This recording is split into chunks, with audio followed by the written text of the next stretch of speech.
Welcome to The Last Breakfast. Please enjoy the video. You begin by gathering 3 essentials: a drawing surface, a recording device, and a tight microscript.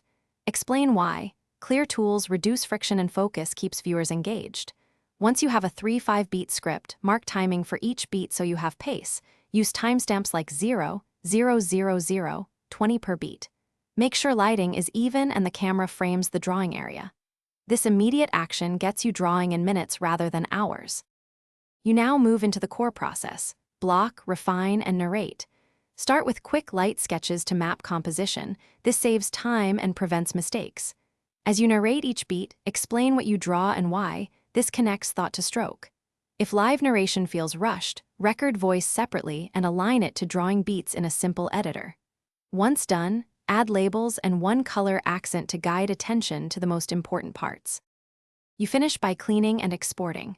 Trim dead air, normalize levels, and insert short captions for clarity. Export at 1080p MP4 for compatibility and verify audio sync with your drawing strokes. If something went wrong, troubleshoot quickly. If audio drifts, re-record the voice and replace only the mismatch segment.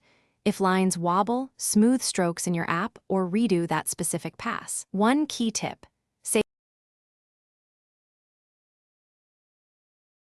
Thanks for watching. If this was helpful, leave a like and consider subscribing. See you next time.